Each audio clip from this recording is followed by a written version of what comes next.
Assalamu alaikum everyone, and welcome back to That Canadian Brother. I'm Sadat Anwar, and today I have a very special guest that I'm going to be interviewing, which is Pastor Jeff Pippenger. Pastor Jeff Pippenger is a Christian faith leader. He's the leader of a small Christian ministry in Arkansas in the US. And he recently was in multiple news headlines due to a very controversial ad that he had put in the Tennessean. The Tennessean is the most largely circulated newspaper in the state of Tennessee in the US. And that ad on June 21st was a full-page ad in the paper with the headline that Islam will nuke Nashville on July 18th of this year, 2020. So Pastor Jeff has agreed very graciously to this interview to talk with us because, like myself, he feels that there's no harm in talking, in speaking, in sharing our views, in trying to better understand one another. And we definitely are interested in hearing some of his explanation for why he believes that Islam is going to nuke July 18th. So welcome, Pastor Jeff, and thanks again for agreeing to this interview. I really appreciate it. You're welcome, but typically they don't call me pastor. They might call me elder, but not pastor, but it isn't a problem. Okay. And perhaps I can clarify then as to is there a particular Protestant faith tradition or denomination that you would associate with, or that your ministry would be kind of affiliated with? Well, we have people that follow and support what we teach prophetically all over the world, in every continent. And all of them are Seventh-day Adventists, but many of them have been kicked out of the Seventh-day Adventist Church because of our prophetic beliefs. Okay, so but still the basic doctrines of the Seventh-day Adventist Church is what we hold to, even though we're no longer members in good standing. Some are, but most aren't. Right. Or many aren't. I don't know, percentage-wise. Yeah. On a light note, I just take this with a pinch of salt, but I say that if I was going to start my own a religious group or my own religion, it would be called Three-Day Adventists, because I believe Friday, Saturday, and Sunday should be a universal holiday weekend for all people, right? So does that mean that you don't eat pork, I guess, Elder? Yeah, we follow the health principles that Adventists uphold. That's great. That's great. Okay. We have lots in common with Islamic faith. Adventists do. Yeah. So as we discussed in our correspondence, Elder Jeff, I completely understand, and I'm sympathetic, and I think the viewers will be sympathetic to the fact that it will not be possible for you to explain in detail how you arrived at the idea that Islam will nuke Nashville on July 18th, 2020. It will not be possible for you to work that out in detail in a half-an-hour interview, especially because this is interactive and we want to keep the viewers interested, so we're throwing questions back and forth. But is it possible for you to, in a couple of minutes or more, is it possible for you to condense perhaps the methodology by which you arrived at this prophecy? In other words, what books of the Bible were relevant to you extracting this prophecy?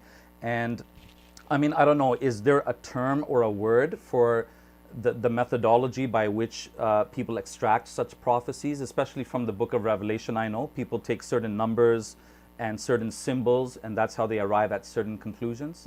I know that's a big ask, but if you can just help us out. And keep in mind that a lot of the Muslim viewers that will be watching this are not going to be very familiar with the book of Revelation or the book of Daniel, which are, I think, difficult books for non-specialists to understand.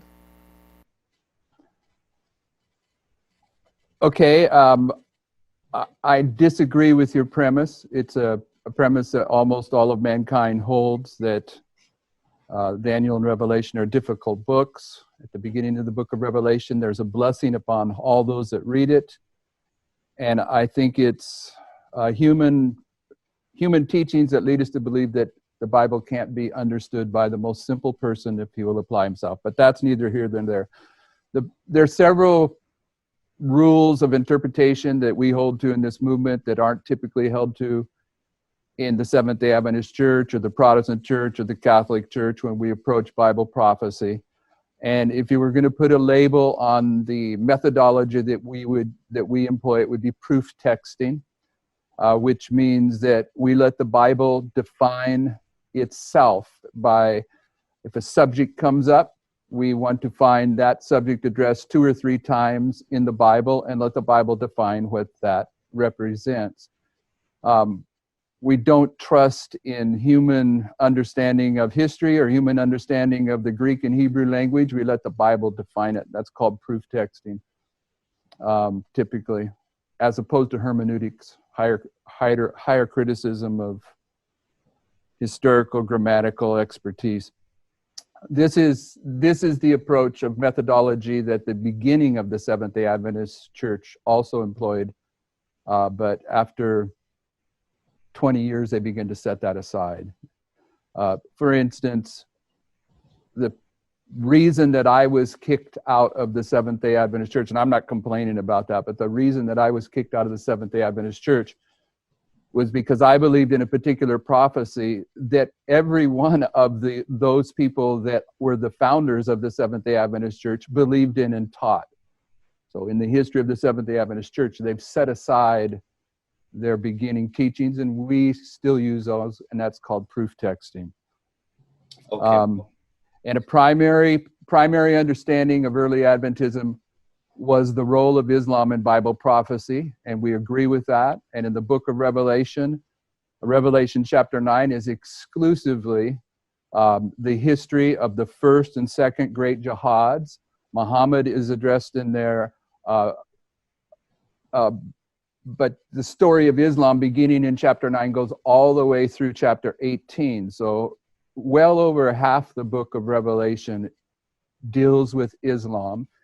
And that's how the pioneers of the Adventist Church understood it as well.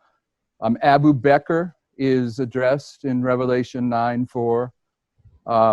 And the whole history of the first, second jihad, and then in Revelation 18, you have 9/11 and the arrival of the third jihad. So much of the book of Revelation is about Islam. Yeah, I appreciate that. And even though, I mean, I understand that it would not be Revelation, your interpretation of Revelation speaking about the history of Islam would probably not be in a positive context. It would probably be more in a negative. Very positive. Okay.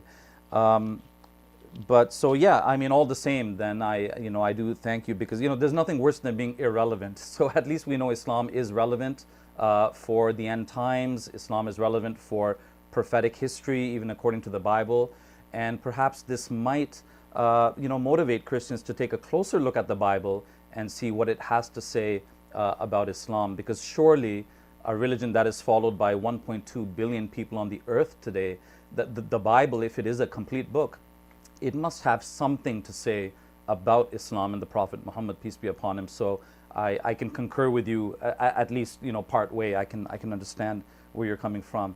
The promise to Hagar, Yeah. that he would make Ishmael a great nation. Right. Now, Elder Jeff, I did try to put my cards on the table. I let you know that, look, I'm coming from the Muslim faith community. And I did let you know that, look, I have some skeptical questions for you, because like most Christians, I'm not convinced that July 18th Nashville will be attacked by Islam.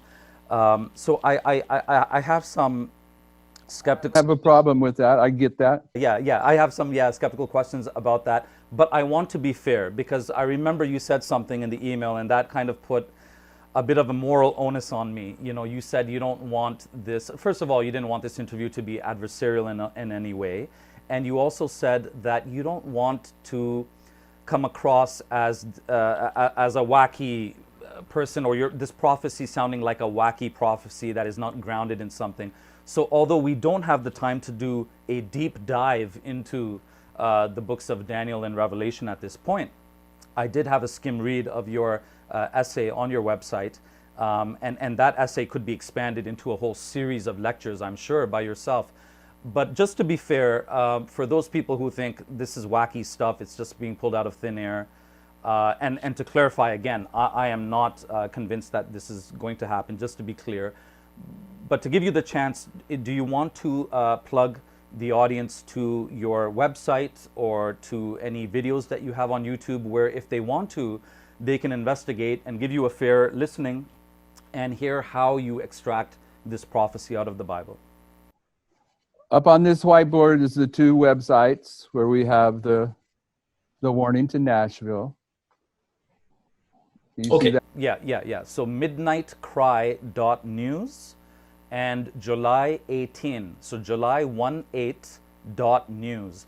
So for those who are inclined to do so, and especially some of the Christian viewers who might also be very interested in prophecies in the book of Revelation and Daniel and so forth, they can go to these websites, and before they just disregard or just wave away this prophecy, they can investigate deeper. And as I said, I did have a quick read of your essay. So Elder Jeff, I'm curious to know, when did you arrive at this interpretation? Like, was there a sudden aha moment? Was it years of study? I'm kind of picturing like those James Bond moments where James Bond discovers where the nuclear device is and when it's going to be detonated, and how did you stumble across this prophecy? Well, we were opened up to the significance of Islam after 9/11, and we then began to investigate the original understanding of Adventism concerning Islam. And from there, it grew. By 2015, 2016, we came to understand that Donald Trump would be the last president of the United States. And we understood from a prophecy in the Bible about Balaam that Islam would strike the United States 3 times, once at 9/11, once at July 18th, and once on December 25th. We didn't have the dates at that time, but for years we understood Islam strikes the United States 3 times. The chronology came together more recently over the past couple years. But one of the things I would want you to understand is that in terms of Seventh-day Adventism, they believe, although the leadership is, I don't believe, actually believes this anymore, but they believe, they claim in their books, they have the same reverence for Ellen White as a prophetess as Islam does for Muhammad being a prophet, okay? So the prophecy about Nashville comes from the writings of Ellen White.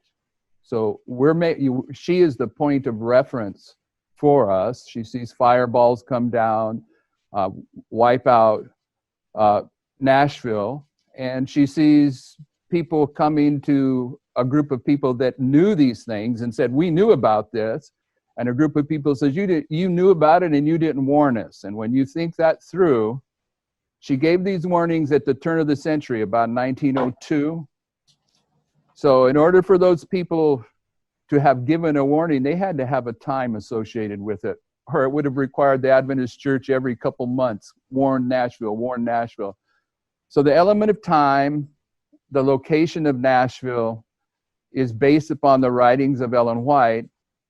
And when you look at the writings of Ellen White, you'll see that she described September 11th, 2001 and the bringing down of the Twin Towers in very great detail. So she validates our claims as much as the Bible does. And although on your website in the essay, you did concede that she did not say anything about that date, September 11th, 2000. No, what she says very clearly is, let me read this to you. It's just real short. I brought it. I thought this might come up. She's responding to someone that claimed that she said New York City was going to be wiped out by a tidal wave. Okay, she's responding. She says, now comes the word that I've declared, that New York is to be swept away by a tidal wave. This I have never said. I have said, as I looked at the great buildings going up there, story after story, what terrible scenes will take place when the Lord shall arise to shake terribly the earth. Then the words of Revelation 18:1-3 will be fulfilled. The whole of the 18th chapter of Revelation is a warning of what is coming on the earth, but I have no light in particular in regard to what is coming on New York, only that I know one day the great buildings there will be thrown down by the turning and overturning of God's power. From the light given me, I know that destruction is in the world. One word from the Lord, one touch of his mighty power, and these massive structures will fall. Scenes will take place, the fearfulness of which we cannot imagine. And if you've ever looked at the skyline of New York City before the Twin Towers came down, they stand out. They are the great buildings of New York City. So she said she knew that one day they would come down, and you and I know that one day was September 11th, 2001. Yeah, interesting. And it's very reminiscent of the Quran talking about the end of time as well too. The Quran mentions, for example, the mountains being turned into smoke.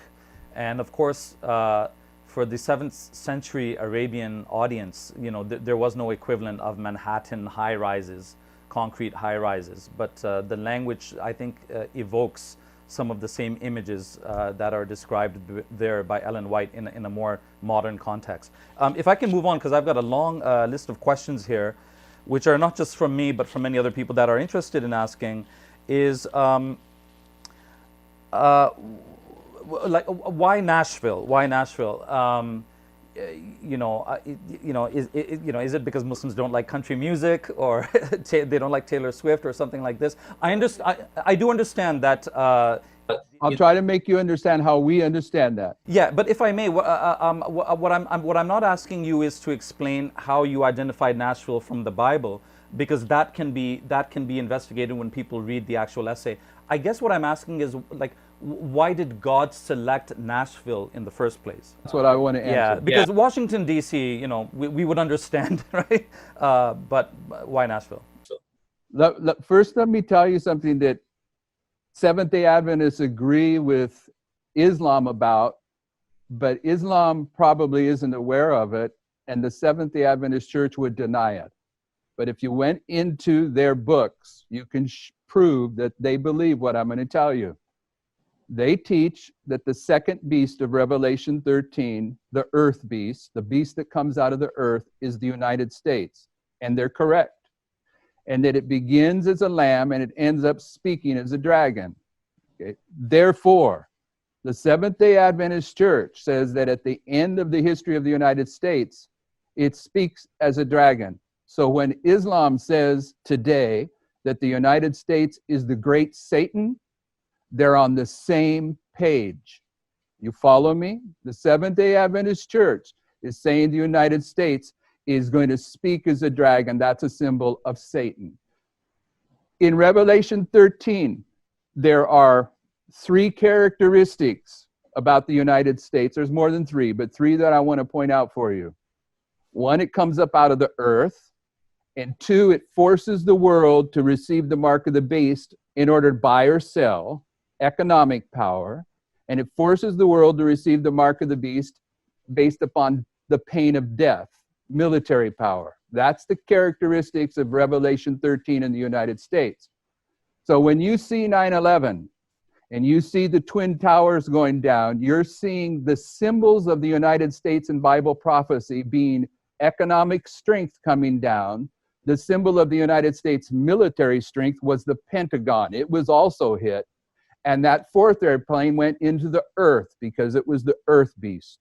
Okay, so I'm saying when you see what Sister White says about 9/11, it's in agreement with Revelation, the characteristics of the United States. So when you come to Nashville, Nashville claims to be, it takes the title upon itself, the Athens of the South. Okay, and it's about education. The world being led to Armageddon is about education, true education and false education. And Greek education is a symbol of rebellion against God. It's humanism. It's the education of the globalists. And the Greeks are known for lifting up the idolatry of sports and the idolatry of education. And the center of that lifting up in the United States is Nashville, Tennessee. So just as the symbol of the economic might of the United States went down with the Twin Towers at 9/11, and the symbol of the military might of the United States was hit when the Pentagon was hit, Nashville is being struck because it's the symbol of Greek education, and Greek education is the education of the globalists. It's the humanism. It's the idolatry of sports, the Olympics, the Greek Olympics. It's the idolatry of the education that has misled the world to accept what's happening in the world today. Yeah, I mean, obviously, I am skeptical and I have questions around that. But at the same time, two important points. One is I can understand where you're coming from now, hearing you in person as well as reading your essay. And that's important because, to be fair, most Muslims would have assumed, including myself, to be honest with you, most Muslims would have been quite judgmental and assumed that you're coming from a place of hate. You hate Muslims, and that's why you came up with this prophecy. But the more I read your essay, even though I don't agree with it, and I can give a couple of quick reasons why, but even though I don't agree with it, I appreciated the fact that this is your genuine interpretation of Scripture. This is what you sincerely hold to be true, and it's not actually motivated by any hate. And even when I saw a couple of your videos on YouTube, and even as I talk to you now, you are not, to be honest, what I expected you to be. I thought maybe you're going to be a ranting, foaming at the mouth, angry kind of pastor, and that was not the case at all. But just to throw out a couple of reasons for why not only me, but many other Christians, many other Muslims as well as Christians could be skeptical, just to throw out the other side's view here, is, for me, Elder Jeff, it's not that what you're saying is impossible. It's not that what you're saying can't happen. The way you're connecting the pieces, they can be connected that way. But I'm sure there are many other Christian theologians and scholars of the Bible who would say, well, you can just as easily arrange the pieces in other ways as well too. So, for example, to be more specific, you identified Nashville as the symbol of pagan Greek philosophy and paganism in the U.S., and that's why it needs to be struck, and that's why God's judgment needs to come down there. But I was looking into the issue just a little bit, and so for example, compulsory schooling actually started in America in the state of Massachusetts in 1852. So we could just as easily say that the downward trend in thinking and the promotion of a secular, godless humanism, we could trace that trend back to Massachusetts, for example, or we could go to 1821, where Boston, which is also in Massachusetts actually, started the first public government-funded public school. We could go further back to 1635, 1635 was the first public school in Boston. It was the Boston Latin School. So my point is that to many onlookers and skeptics, it seems as if like things are being randomly picked. Is it possible to respond to that in a minute so I can move on to the other questions? I'll give you a point of reference that maybe that you can relate to. You're going to make your decisions based upon the Quran, upon the Prophet Muhammad. And I've already told you, my point of reference for Nashville is a prophecy from Ellen White. And Seventh-day Adventists relate to her writings the same way you relate to the Quran. So my starting point for Nashville is that she was shown dreams where Nashville gets wiped out by these fireballs. That's the first point of reference. Okay. The other evidence comes on top of that. Okay, yeah, fair enough. So then you could understand, if you're trying to be empathetic, you could understand why non-Adventist Christians might not be sold on your interpretation of the Bible, because they're missing that piece of Ellen White's dreams. What people, one of the things I think that people are misunderstanding is when we've seen this truth, we had the responsibility to put a warning out. So we set up a website that has the warning. But in order to get people to look at the warning, we had to do an advertising campaign. And what has created the stir is the advertising campaign. But follow me on this, if you will. I'll be real fast. We determined we were going to use 5 or 6 avenues to advertise. We were going to mail to 100,000 homes in Nashville. We were going to put up a billboard. We were going to use Google. We might use Facebook. And we were going to use the Tennessean. On a Monday, the billboard and the mail out people backed out. They ran the first advertisement on Wednesday, the second advertisement on Sunday. We had budgeted, we had gathered the information on what that was going to cost, and it was going to cost $70,000, and we were prepared to pay it. Once the letters got by the editorial staff of the Tennessean and they realized they had made a mistake with their policy and they were in trouble and receiving flack, I have an email where they're refunding us all our money. So what I want you to understand is that we had a responsibility to give a warning, but we needed to have an advertisement campaign to direct people to the warning, to the website. And we decided we'd spend $70,000 to do that. And we didn't spend $1. We got all the money back, and this advertising campaign has went around the world. Yeah. Explain that one to me. Yeah, and 70,000 could have some symbolic value as well too. I know the number 7 in Semitic culture has a lot of value. So you've got Jesus's 70 disciples, for example, or 72, and but well, on a related note, then, Elder Jeff. If you see the fact that your money was refunded as some kind of vindication of your theology or your religion, what about the fact that the Tennessean has actually given $14,000, which I think is the price that you paid for the ad? They've given that to the Muslim Advocacy of America. I don't have the I don't know how to relate to that, because so what, but just to finish that point, I mean, yeah, they unfortunately I don't have the name of that Muslim organization. I think it's Muslim Advocacy of America, something like that, and they've also been given $50,000 in ad credit money. So some people would say, some Christians would say that you've strengthened the hands of Islam in some small way. Yeah, but there's a problem with that. I have an email where they're refunding us all our money.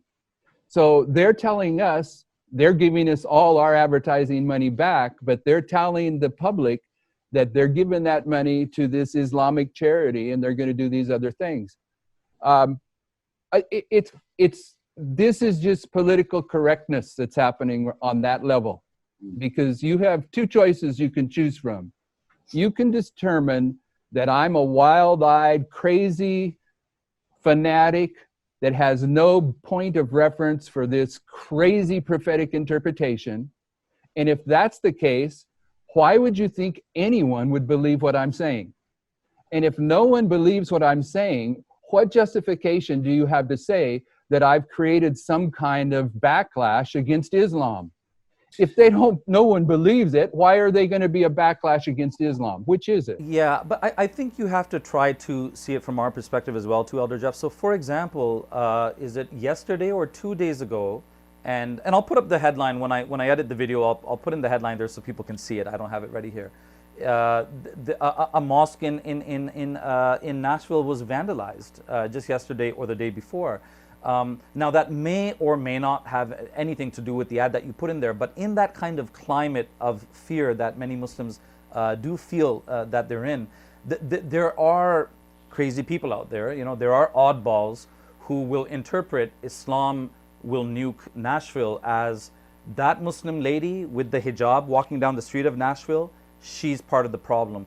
I need to at least verbally tell her that she needs to go home, right? That kind of thing. So I think, and if you're talking about political correctness, and I agree that, I do agree that sometimes political correctness has just gone too far. I would even agree if you were to say that sometimes this label of Islamophobia is misused or it's gone too far. But where I'm going with this is that, yeah, if we're talking about political correctness, imagine if a Muslim organization had paid for that ad. I mean, imagine if there was a peaceful Muslim organization, they themselves are not advocating terrorism, but they were putting in the ad that Islam is going to nuke Nashville on July 18th. Like, the public outcry would have been even greater. I know it's been great, but it would have been even greater than what it's been now. This morning I typed in Google, Christian leaders condemn Nashville ad. And I didn't see anything. I really didn't see anything. Now, if it was a Muslim organization that had done that, you know, not only Christian organizations would have been quick to condemn it, and atheist organizations, but even American Muslim organizations would have ran in order to quickly disassociate themselves from any kind of extremist thought, right? So this is just the other point of view I'm sharing so that you might understand. The Seventh-day Adventist Church has come out against it. They're still considered Christian in spite of their apostasy. One of the retired leaders of the 700 Club has come out against it. I haven't been tracking who's coming out against it, but let me remind you that it is political correctness in the United States. Maybe not in other countries, but I'm under a conviction that I have a responsibility to warn Nashville based upon a prophetic understanding from God's word. In the United States, both freedom of the press, freedom of speech, and freedom of religious preference are guaranteed by the Constitution. So if I get restricted from giving that warning in order to preserve or protect those that are going to fall under some crazy response against Islam based upon it, then that Islamic phobia, a response, is inhibiting or destroying my rights to exercise in agreement with the Constitution of the United States. So what if the warning is valid? Would I have a responsibility to warn Nashville to not be in town on July 18th? Absolutely. You know, absolutely. If you're convinced of that, then the moral and ethical thing for you to do would be to one other thing, just for your audience to know. Prophetically, I teach and I understand and I believe that the Christians at the end of the world, when a great persecution against them is going to take place, that the power that protects them in that crisis is Islam. Okay, that's what the original Adventist church understood as well. So for people to think that I'm automatically anti-Islam, when prophetically I understand that through history, Islam has been the preservative of genuine Christianity. It preserved the King James Bible. It is what Martin Luther said, preserved the Protestant Reformation, and it's what's going to preserve God's people at the end of the world. It's a political correct label they placed up on me without understanding what my understanding of Islam is. Yeah, no, that's really interesting. I mean, this interview has kind of taken a different turn in a way than I expected, and that's a pleasant turn. That's fine. I think viewers will find that very interesting and very compelling. And yeah, I do remember having studied that when Islam expanded, for example, into Egypt and other parts of the Middle East, whereas the monophysite church, this is just an example, the monophysite church was being persecuted by the Byzantine Orthodox Christians, but when Islam came in, it didn't really matter to them who's monophysite and who's Orthodox. Just like today, it doesn't matter to us particularly whether you're Protestant or Catholic. It's just like you're Christian, fine. So Islam kind of equaled the playing field amongst Christians and said, look, you're Christians, you're people of the book, you pay the jizya, you pay the tax, you can keep your church. So indirectly, Islam actually helped up preserving certain strands of thought within Christianity, which otherwise might have been completely suppressed and eradicated by the Greek Orthodox Byzantine Church. Elder Jeff, there's lots of important questions. I still have tough questions to throw at you. So if we can maybe make this a quick kind of back and forth thing. Yeah, because I think, you know, you've been able to contextualize and clarify your stance, and hopefully, I'm genuinely hoping that Muslims watching this, even if they think your prophecy is wacky, But I don't think they're going to come away from this thinking that you're a hateful person, and we should extend that good opinion to you, because that's what we're asking other people to do with us too. We're asking other people to speak with Muslims, to speak with Muslim faith leaders and imams, and to not judge us simply by news headlines and things that you see on the TV. So here are some quick questions. Please, if you can, Elder Jeff, try to limit your answers to even 30 seconds if you can. Why don't we have a specific time? This is one of the big questions. I don't know if you can see this very well. Is it flipped the wrong way, or can you read More it? that way. Sorry? A bit more that way. Oh, yeah. Okay. Yeah. There we go. Yeah, there we go. Oh, right. Okay. This is something that somebody left at my doorstep in 1992. I've been sitting on it for the past 28 years, and I knew the day would come when it would come in handy. So today I'm able to present it, to the world. This group, which again, there's a tendency for these groups to be based in the U.S. This was from Aurora, Colorado. Although I think it might be a Korean American church, it seems like. So, yeah, they said the rapture is going to happen on October 28th, 1992. Now, because of the internet, I was able to look up this church. I was able to look up this prophecy. And they had even said that it would happen 9 a.m. in the morning. So I admit, Elder Jeff, that I'm inserting a little bit of a entertainment value now into the interview. So if you want to answer it, you can. If you don't have any thoughts on it, fine. But do we have a time? I mean, can Nashvillians on July 18th, will they have time for breakfast or lunch, or when is this going to happen? Because these guys actually predicted 9 a.m. They said 9 a.m. All I know, we don't have a time of day. That's fine. Now, this is the big question, which I don't want to miss in case our interview does get cut off short by Zoom. I might repeat the question at the end again, but the big question I think that would be on everyone's mind, which is the elephant in the room, is what if this happens? In other words, what if it doesn't happen? What if July 18th comes and goes, and not only yourself, but your ministry and Ellen White's prophecy, basically. Ellen White's prophecy would have been proven to be wrong. What stance will you take then? What would you say to me on July 19th? Well, I might admit that I was wrong, but Ellen White did not put the characteristics of the prediction that we've placed upon it. She didn't identify July 18th, nor did she identify nuclear weapons, nor did she identify Islam. So even if I have erred on those three attributes, I've never seen anything that she's ever said that doesn't come to pass.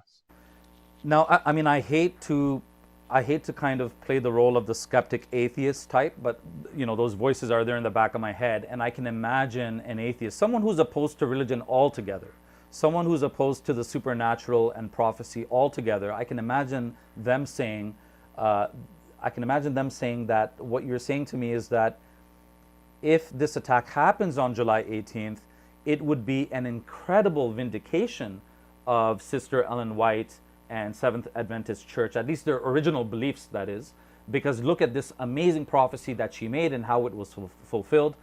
But if the prophecy doesn't come true, you have a way out, which is that, look, what you're basically saying to me is the prophecy is so ambiguous, there's no date on it. No, that wasn't what I said. You got it recorded. You go check. I said I would be wrong, but I'm not prepared to say that the more limited presentation she made about Nashville would be wrong, but I've been wrong before. Okay. Here's another big question that I've just been waiting to get to is, in the context of the ad that you put out, which says Islam will nuke Nashville July 18th, who is Islam? Like, do we know who Islam is? I'm talking about Islam and Bible prophecy. And on Bible prophecy, the primary rule is that Jesus illustrates the end from the beginning, and Islam is first introduced into Bible prophecy, the religion, through Muhammad in 606, but it's first introduced in Bible prophecy through Ishmael. And in Genesis 16:12, it says, Ishmael would be a wild man, his hand would be against every man, and every man's hand would be against him. therefore teaching that the descendants of Ishmael are the issue at the end of the world that bring the one world government together. Every man's hand comes against Islam. So I forgot what your question.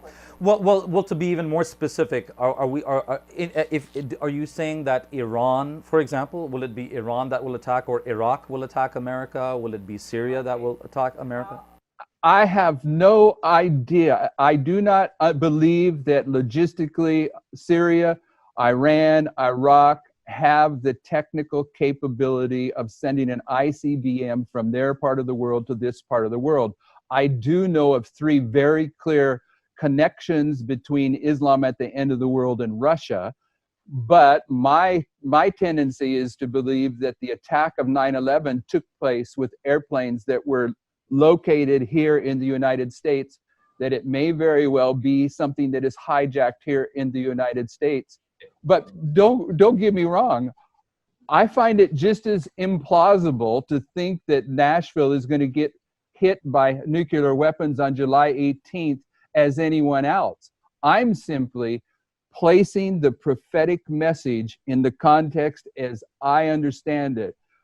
I don't think in the time of Noah that anyone had ever seen rain before, and they could not believe that there would be rain, and suddenly there was rain. In other words, it's almost a supernatural intervention in human history. Islam is a tool in the hand of the Lord. Okay. Yeah, earlier on you had mentioned, and just to correct myself, I said I didn't find any Christian organizations condemning you, but yeah, actually the only individual name that I've found so far is Terry Heaton, who you alluded to earlier on. Actually, he's the former executive producer of the 700 Club. So my question to you is, what would you say to not only Terry Heaton, but what would you say to the 700 Club and other Christian ministries and organizations that don't agree with your prophecy? Personally, I found it a bit hypocritical that Terry Heaton called your words nonsense, and because on the 700 Club, Pat Robertson has made numerous false prophecies. Back in 2007, he said that towards the latter half of 2007, there will be major terrorist attacks on America, which will throw the country into complete chaos. And that did not come to pass. So I don't know what moral standing such people have to condemn you, but what would you say to Christians who don't agree with you? There's only one definition of the word Protestant. And when we're talking about Christians in the United States, we're calling them Protestant Christians. And the only definition for Protestant is to protest Rome.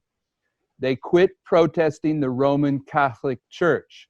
And when they did so, they took up her rules of prophetic interpretation, and they've come to the same conclusions.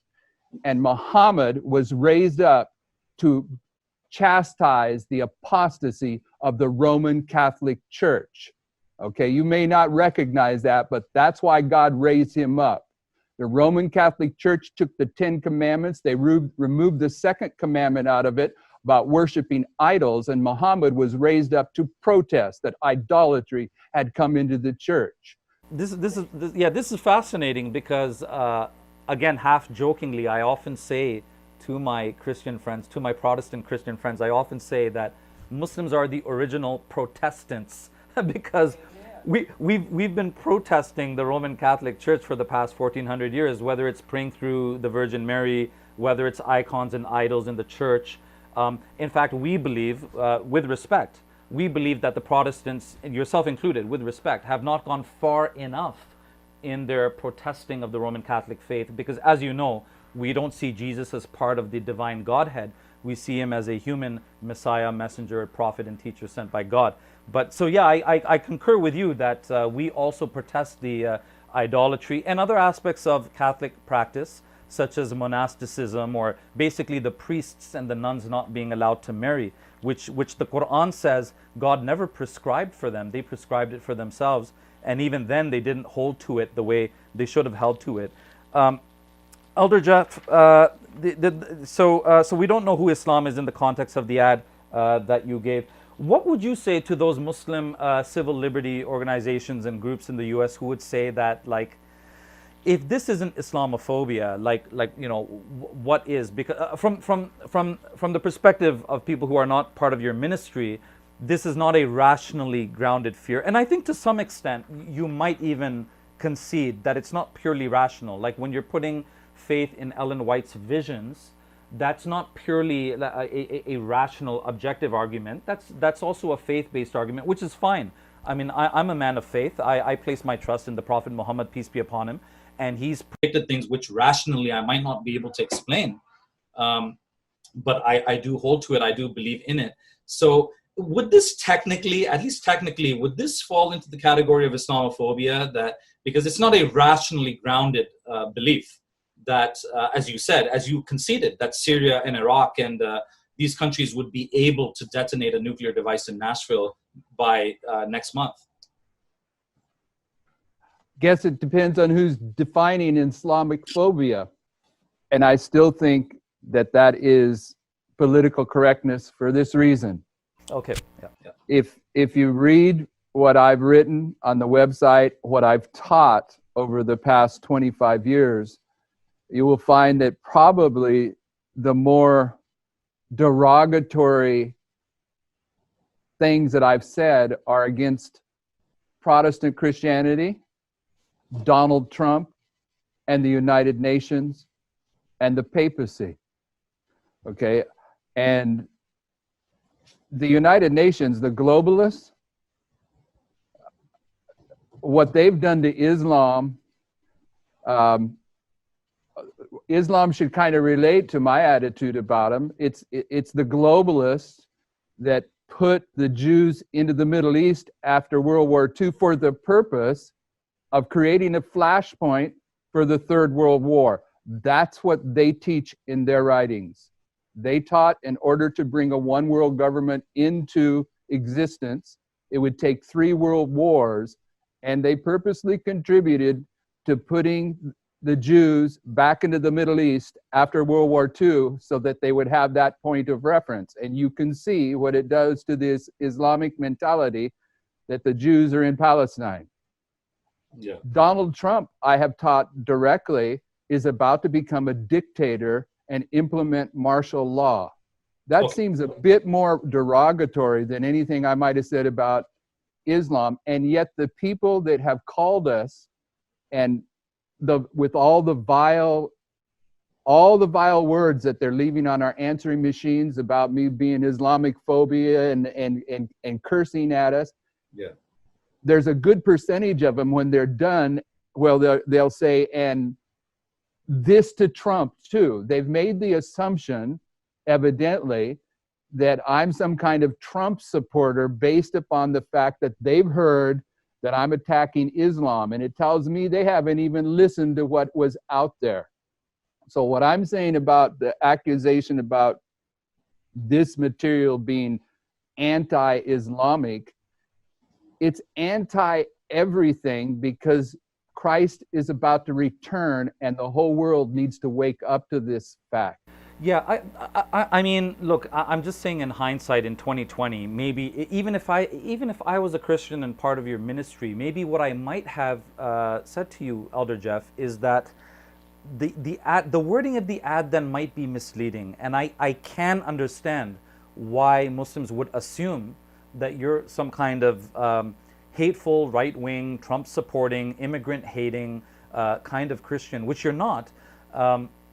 But from the wording, when you put Islam will nuke Nashville, like even if I was part of your ministry, I might have said, why not put in the ad, like why not make it more generic, like God's judgment is going to come on Nashville on July 18th. And that way people wouldn't get the wrong idea either. They would understand that you're saying that some kind of calamity, major calamity is going to strike, and either we need to repent or we need to physically leave Nashville or something like that. But anyhow, the ad is what it is. You did indirectly answer what was going to be my next question. And the ad worked. Yeah, well then let me ask you a tough question, Elder Jeff. Then the ad worked. So some people would say that you were basically looking for attention. And I guess in a way you're conceding that you are looking for attention for the purpose of helping people so that they don't die. But I mean, this is an accusation that they would make, that, yeah, you were looking to be sensationalist and to get attention, possibly even for yourself or your ministry.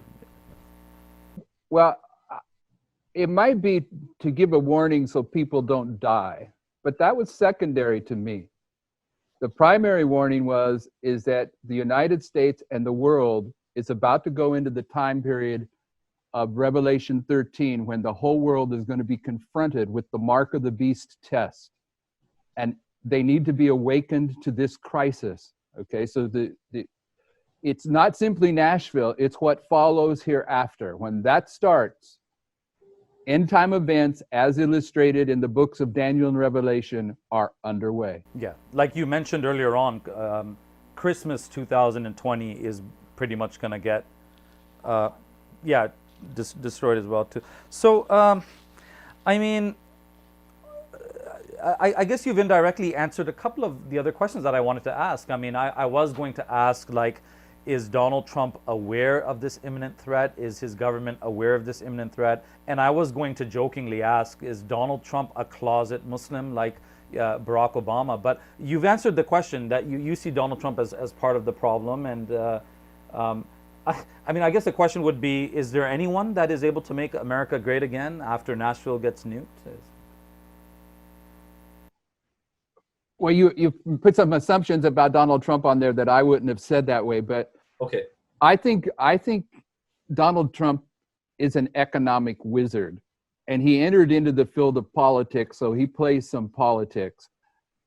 But I don't think that given opportunity, he doesn't even have a favorite Bible verse, but he is supported by the Protestants in the United States. He is using and being directed, he's being used by the Protestants in the United States in order for political gain. He doesn't really understand where he's about to go. I think he is more of a character that is going to get caught up in a crisis and be led through the escalating crisis and make choice after choice and then end up on the wrong side of things.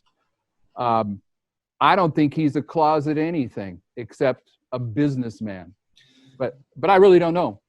I was also going to ask that, I mean, if theoretically, if Nashville converted to Islam tomorrow, would that be able to avert this nuclear strike or this punishment?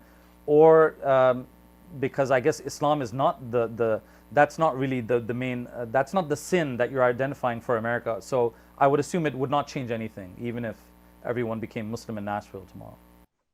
In the Bible, there is what is known as a conditional prophecy, and Jonah goes to Nineveh and he says, you need to repent or you're going to be destroyed, and they repented and they didn't get destroyed. I don't view Nashville in that context, because I understand from the prophecy of Balaam that the United States gets hit by Islam 3 times for the purpose of bringing a one world government together. I understand Nashville to be the second strike. That strike is because the United States has fulfilled its cup of probationary time. It has rejected the goodness that the Lord placed upon it at the beginning. It's turning the wrong direction. So Islam in that regard is being used as the Lord's judgment against an apostate church, just as Muhammad was raised up as judgment against the apostate church of Catholicism. So I know Islam can look at what I'm saying and say, oh, you're making us look like, we're really bad people. That's not what I'm saying. I'm saying prophetically, you have a role that you will fulfill, and that's God's providence. Yeah, maybe this is an important point for me to clarify then. So even for the Christians watching this, from what I've understood, when you're referring to the one world government, you are not saying like there's going to be an Islamic state or ISIS is coming in and taking over. I think what you're saying is that nuclear strike will then be the impetus for more U.S. governmental controls and bigger government and quarantines, and that is going to lead to the one world government. Am I on the right track? The United States is going to insist that the entire world come under the umbrella of the United Nations. Okay. Right. I get you. Yeah, I understand. And that ought to be scary to every Muslim. Yeah. Now, earlier on, Elder Jeff, you said that you disagree with my premise that the book of Daniel and the symbols in the book of Revelation are hard to understand or to decipher. But practically speaking, at the end of the day, you are the one pastor, right? You are the one pastor out of, millions of Protestant pastors all over the world who was able to see and identify and understand and properly and clearly interpret and process this prophecy of a nuclear strike on July 18th on Nashville. So what would you say to people who say that, the prophecy must be incredibly cryptic? If it's there, it must be incredibly cryptic and difficult to decipher. Otherwise, you'd have more than one pastor, with all due respect, you'd have more than one pastor in Arkansas who would have arrived at this conclusion. My aptitude for the numbers and the chronology is not good. And there are three men primarily that have been leading out in that. One of them is up in Canada, the primary one that handles the chronology. The other one's in Ireland and the other one's in Holland.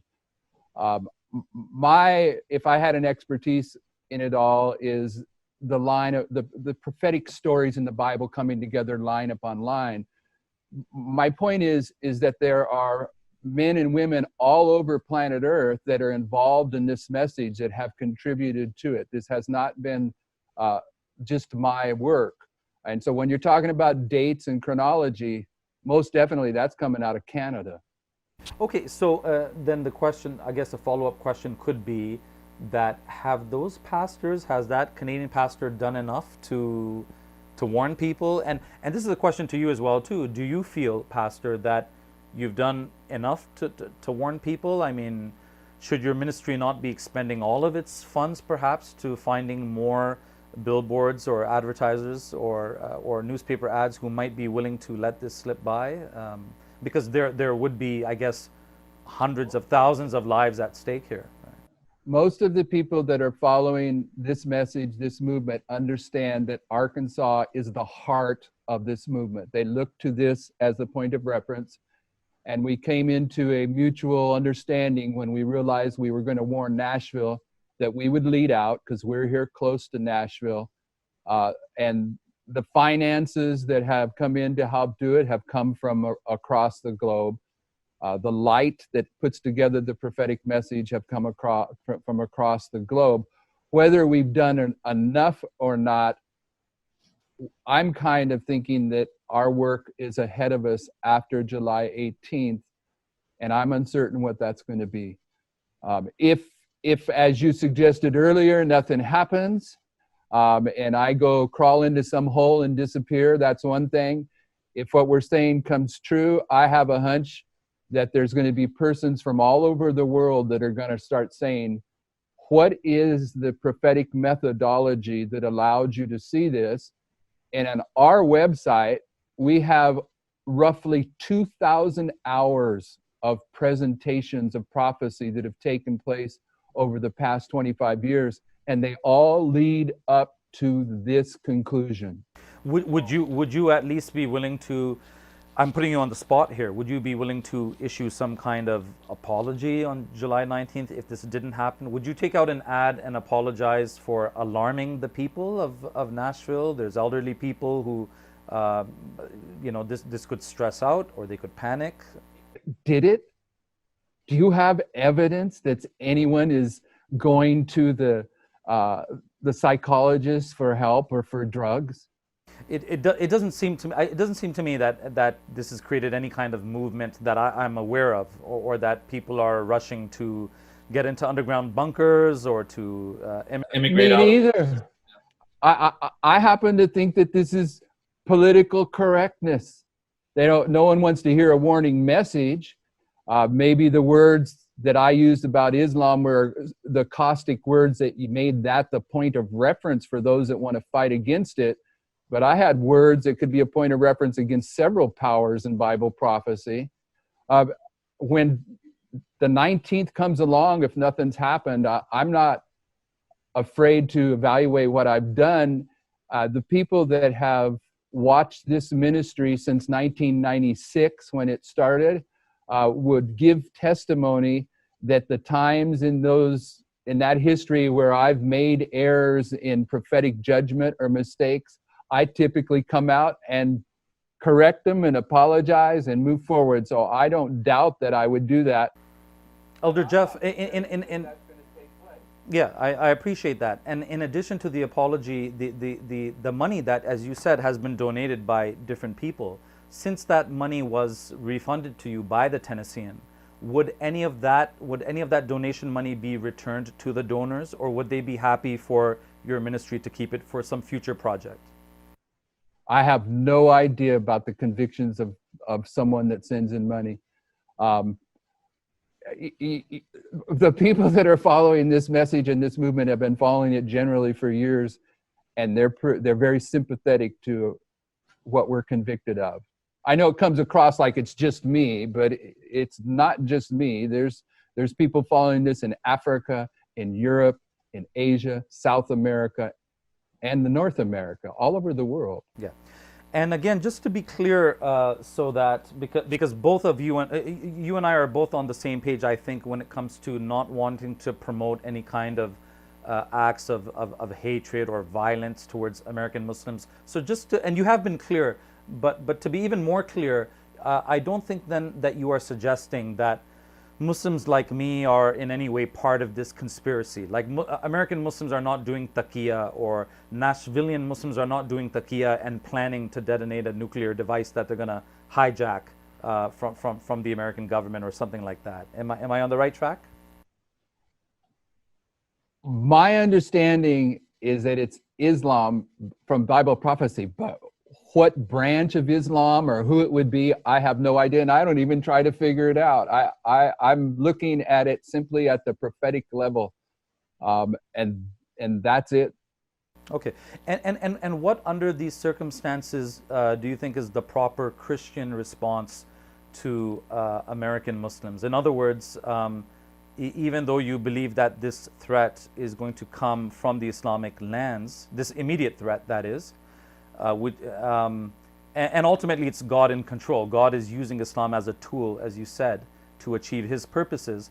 But for an average Christian who might look at their American Muslim neighbor with suspicion and think these guys are going to be part of this threat that is going to undermine our society, I mean, just to clarify, what is the proper Christian response to American Muslims? How would you interact with your Muslim neighbor if you had one? Did you all understand that question? You kind of lost me there. I'll make it simple. I'll make it simple. I hope I would interact with my Islamic neighbor the same way I would interact with my atheistic or Christian neighbor, as Christ would interact with them. Yeah. Across the board with all mankind. But if you're talking in terms of having some kind of guilt and therefore responsibility about making this flamboyant claim about July 18th when it doesn't come to pass, all I can tell you is I need to get to July 19th before I can give you a reasoned answer for that. Fair enough, fair enough. And the Quran says that, on the Day of Judgment, God will judge and he will decide between us in regards to that which we used to differ upon. In other words, the disagreements that we had, God is going to clarify everything for us. He's going to tell us everything. But in regards to your July 18th prophecy, fortunately, we don't have to wait until we die, and we don't have to wait until the Day of Judgment. July 19th, we will know whether this prophecy was correct or not, or whether your interpretation of the prophecy was correct or not. And yes, that was basically my question. Can Muslims and Christians, under these circumstances, still be friends? And I think you answered my question. So if I was your Muslim neighbor and I don't know, I ran out of ketchup and I came knocking on your door and asked if I can borrow your bottle, I guess you would be forthcoming and helpful. No, I'd say that in this interview, you promised to take me out and eat some Hindu food, so let's not skip the ketchup and go get some Hindu food. Indian food, man, not Hindu food. Yes, Indian. That's right. I've never had Hindu food. I'm talking about Indian food. Yeah, because Hindu is a religion. But no, absolutely. No. That's absolutely open invitation anytime, Elder Jeff. I enjoyed talking to you, and next time you are here in Toronto, I would love to take you out for some Indian food, you and your family. We'd be happy to do that. So please do take me up on that offer. So I'm almost done here. I guess I'm repeating some of my questions, but on a scale of 1 to 10, how sure, how confident, how positive are you that this attack will happen? Or on a scale of 1 to a trillion, let's say, how confident are you that on July 19th you would be able to say to me, Sadat, I told you so? At the beginning of the Seventh-day Adventist Church, the Lord raised up a man named William Miller that predicted the end of the world. Ultimately, the prediction was on October 22nd, 1844. And The Millerites. it wasn't the end of the world. And what Miller said after that is, he says, it wasn't I'm paraphrasing, it wasn't the end of the world, but as I look back over my history, I couldn't change a thing. And I'm in that boat. The reason that I'm not necessarily a stupid man, I might not be smart, but I've known for quite some time that when this advertisement and this website went out in the public arena, it was going to cost us. And it's cost us already in the first few days. Okay, I knew what was coming, but based upon the prophetic understanding that we have been involved with putting in place for the last 30 years, since 1989, I don't know what I could do differently. Therefore, if I'm 100% that the lines that we put together are identifying July 18th as a prophetic fulfillment. There may be nuances about that date that humanly I've misrepresented, but July 18th is firm in my mind. So scale of 1 to 10 then? 10. Okay. There were a couple of statements when I read your essay on July18.news on the website that you mentioned at the beginning. You said a couple of things which raised an eyebrow. You said July 27th is a symbol of Islam. And you also said August 11th is a symbol of Islam. Had you said August 14th, by the way, Pakistan gained its independence on August 14th. So you know there would have been something there. But August 11th, I'm just not aware of. I'm not aware of any date in the Gregorian calendar or in the Western calendar that has Islamic significance. So did you want to elaborate, or do you remember that? In the beginning of the Advent history, there was a prediction that had to do with Islam based upon Revelation 9 that came from a man named Josiah Litch. And he predicted, based upon a time prophecy in Revelation 9 of 391 years and 15 days, that on August 11th, 1840, the Ottoman supremacy would cease. And on August 11th, 1840, the Ottoman supremacy that had been in rule since 1449 came to a conclusion. The Ottoman Empire continued on, but they placed their empire into the hand of the four great European powers at that point in time. They were under threat of Egypt, and it was in the foot soldiers for Egypt was the very beginning of Al-Qaeda. That's the very birthplace of the religion of Osama bin Laden. And under threat, the Ottoman Empire surrendered its supremacy on August 11th, 1840, just as Litch had predicted based upon Revelation 9. And before August 11th, 1840, the Protestants in the United States were telling Josiah Litch and Millerite Adventism the same thing that you're telling me, that this prediction of July 18th is a bunch of foolishness. But when it came to pass on August 11th, 1840, 200,000 people joined the Millerite movement. So I'm aware that most people are unfamiliar with August 11th, 1840, and I took that from Millerite history. But July 27th is 5 times in this prophecy in Revelation 9, which talks about the Ottoman Empire from 1449 to 1840. There are 5 major points in that history that took place on July 27th. And the story of the Ottoman Empire is the story of Islam. Every word in Revelation 9 is about Islam. I think I understand. So by symbol of Islam, I misunderstood. You didn't mean that it's an important symbol to us Muslims. You meant that Oh, no, within, no, I didn't mean that. I'm within sorry. the context of the Bible, it's symbolic for Islam. Yes. Okay, Okay, I get you. So is 9/11.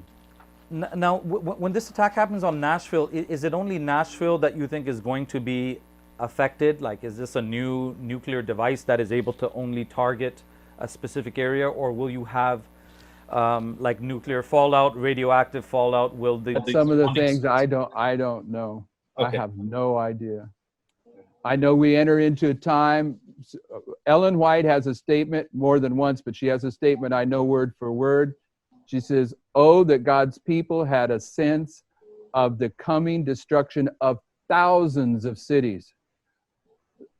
Where we're heading on planet Earth, Nashville is just the beginning of a destruction that's illustrated in the Bible repeatedly that leads to the second coming of Christ.